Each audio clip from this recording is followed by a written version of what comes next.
This is Pamela Smythe from the University of Waterloo. I'm one of the hosts of Beyond the Bulletin, the podcast of internal communications at the university. We bring you news and views from the U-Waterloo community. Please spread the word that we're on SoundCloud.com or wherever you get your podcasts. And now the interview from episode 149 of Beyond the Bulletin, originally broadcast on December 16th, 2022. As the Faculty of Health's first Indigenous Knowledge Keeper, Myeengun Henry provides strategic leadership to the faculty and its response to the Truth and Reconciliation calls to action. He is a former chief, advisor to the Ontario Provincial Police, and elder at other post-secondary institutions. He was first on the podcast in episode 137. Now we're touching base with him about the efforts to indigenize and decolonize the university, as well as the significance of the winter solstice to Indigenous cultures. It's wonderful to have you back, Myeengun. Ani Bujo, so nice to be back. It's been a while, but happy to join you today. So this time of year, the days are getting shorter. What is the significance of winter solstice to Indigenous cultures in Canada? Or can we even say it as a group? We can't say it's all one particular, reason, but we do all signify this time as a moving into the Canadian cold winter weather time of year. And what that does, it gives us a chance to look at our accomplishments, the food that we were able to receive over the summer, and then move into a time when we can spend some storytelling time with our families and our community.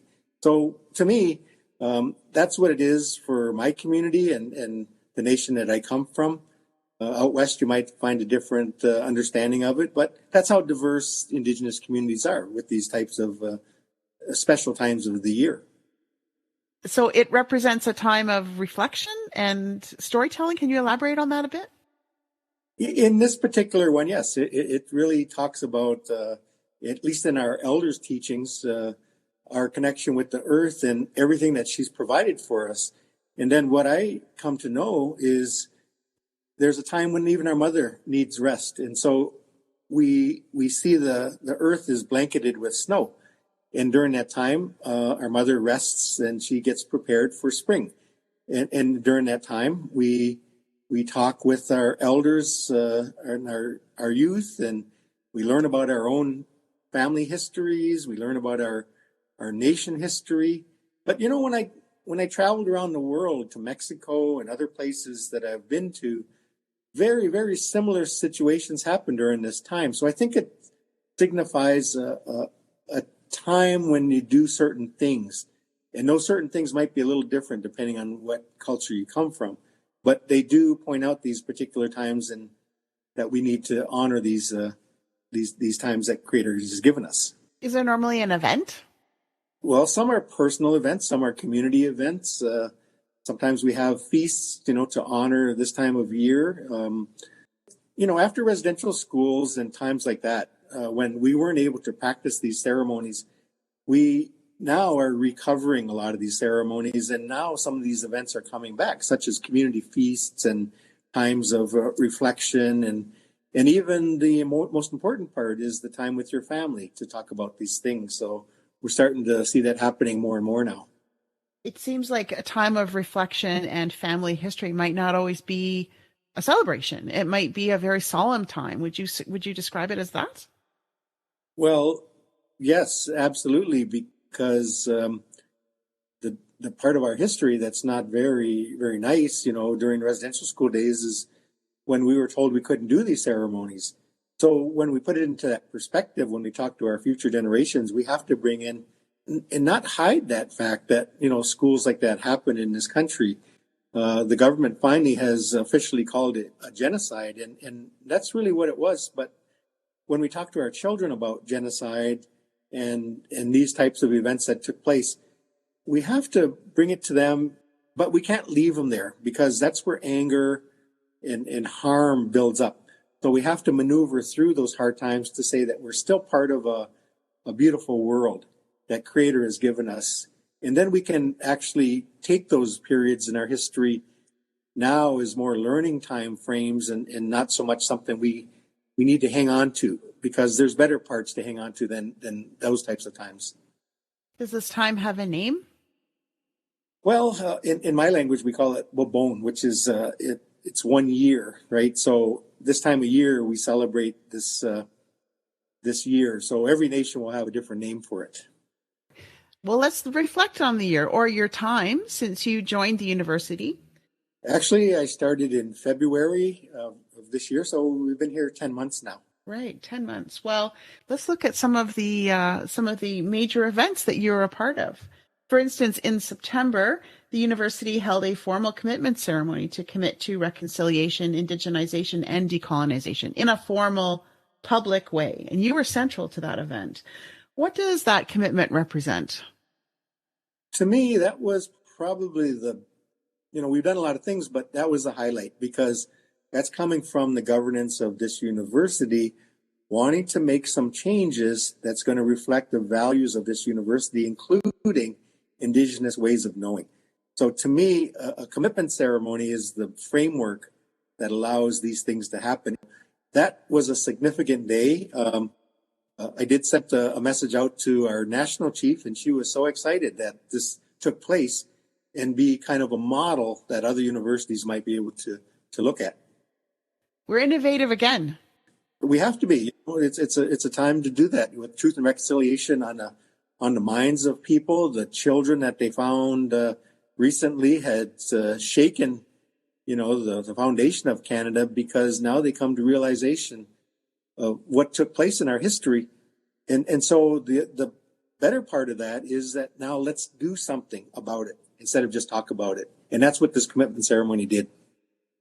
Now, there are a couple of aspects of that commitment ceremony that I'd like to talk a bit about.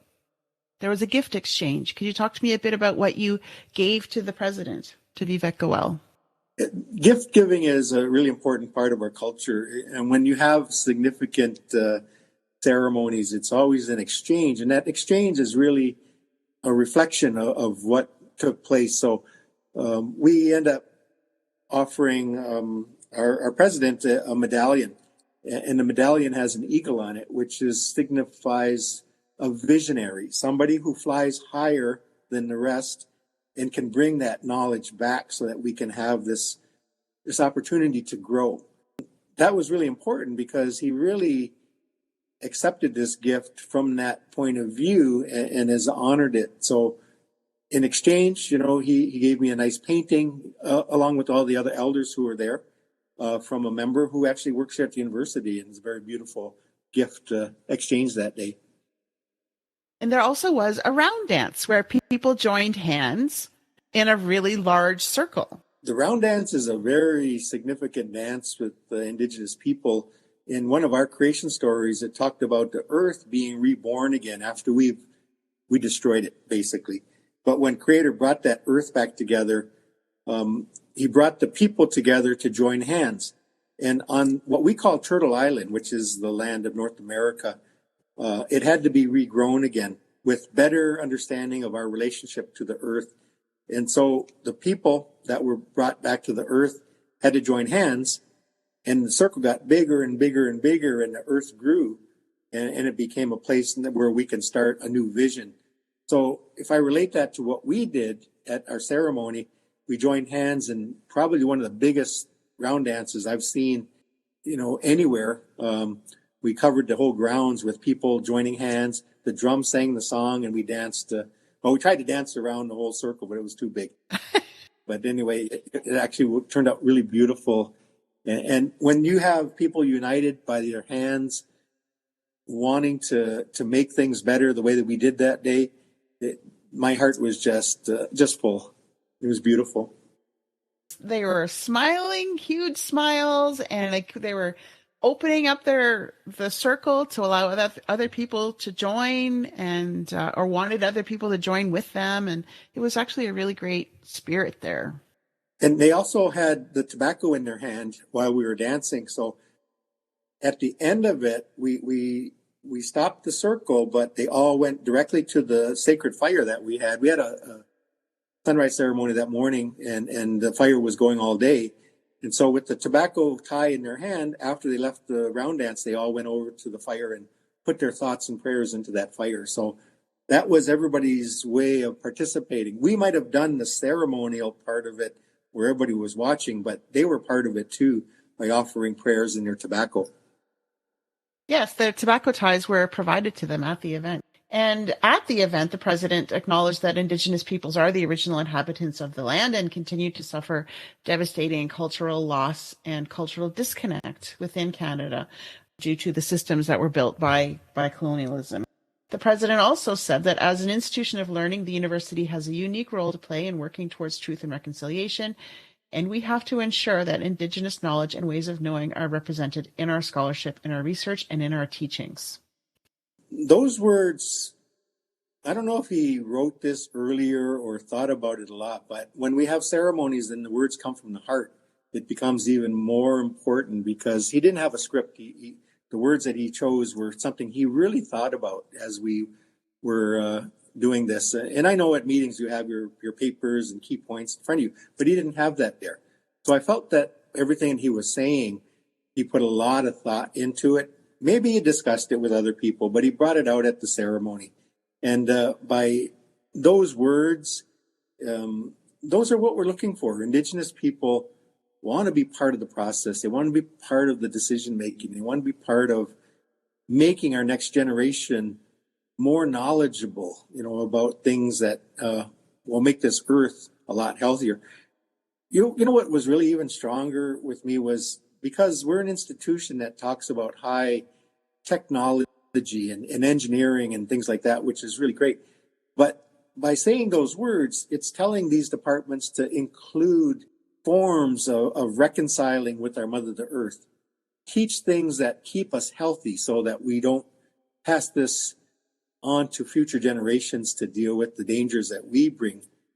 And that's what those words meant to me. It was telling everybody at this university that we need to start looking at things from a better perspective so that we can think about our future generations. Well, when he says ensuring that Indigenous knowledge and ways of knowing are in the research and the teachings, that's a large part of why you're here at the university as Indigenous Knowledge Keeper, specifically for the Faculty of Health.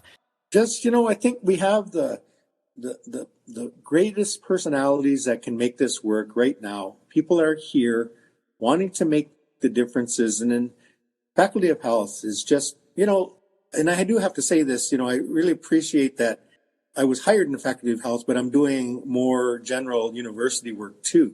And if we want to hold on to our people and just keep them kind of in one area, that's the right to do. But that's how strong I think Lily, our dean, sees this process.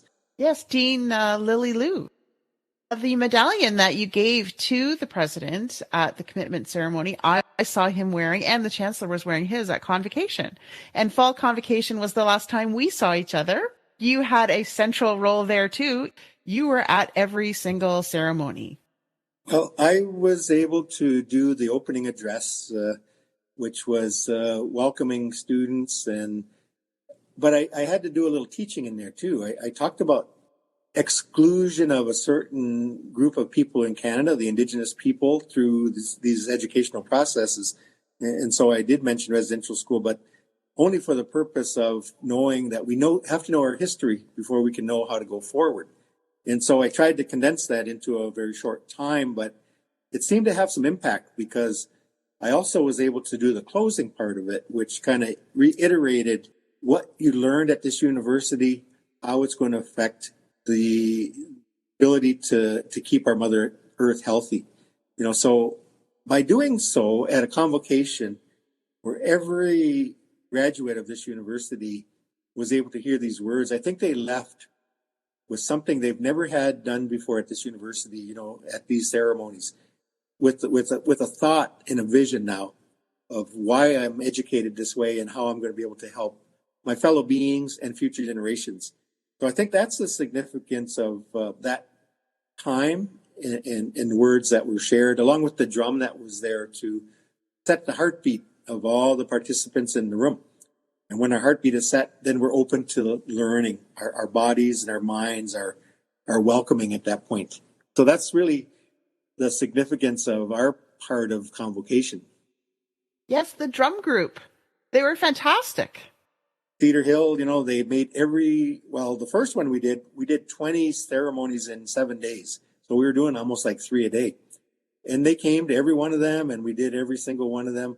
I went out and talked to some of the students after the ceremony, and some of them approached me and just said they just felt that was a big part that they'll always remember. What are your plans for convocation going forward? You're going to be doing more, so what would you like to see next?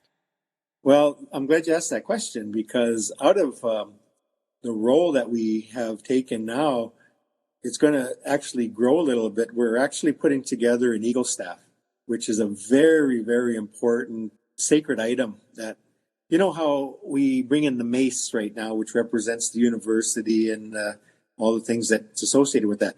We're actually going to go in hand with the eagle staff starting in June of this year to signify the strength of the partnership between Indigenous people and non-Indigenous people at this university.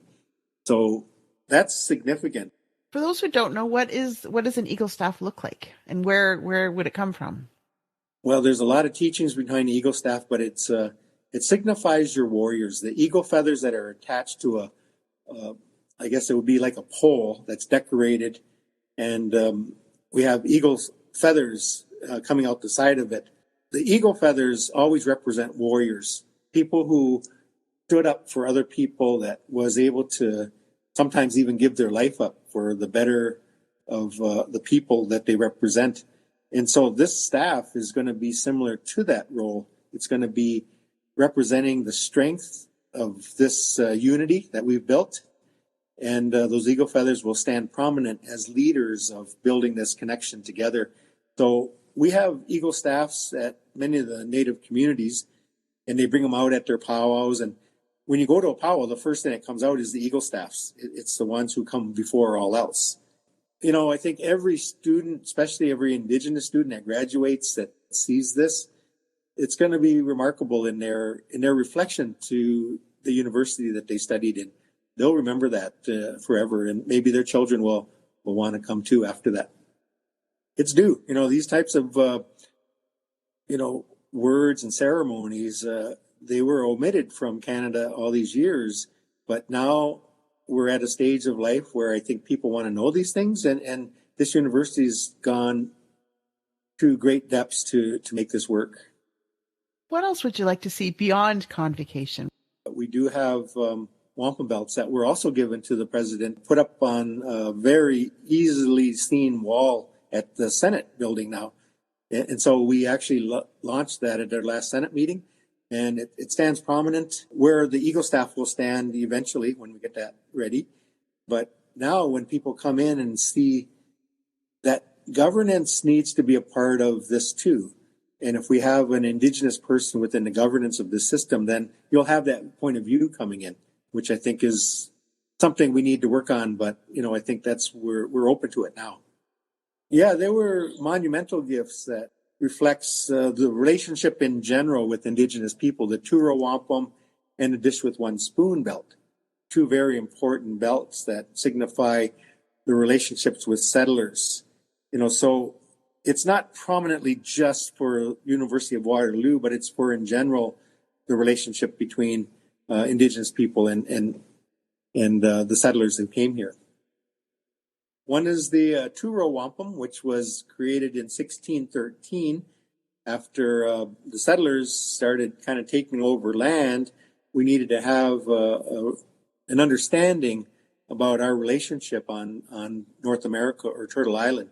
And so the two-row talks about the two nations that live on Turtle Island now, and how we would share the resources, how we would care and honor each other by virtue of the white beads, which is love, peace, and friendship, holding these two nations together.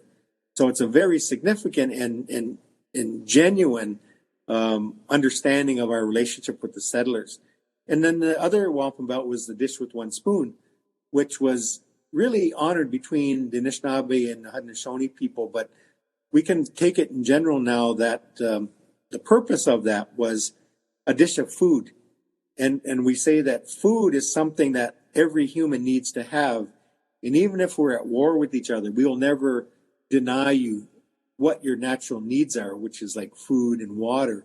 And so this dish with one spoon will say, even if we don't understand each other, or even if we object to each other's opinion, will never take away which is natural that we need anyway.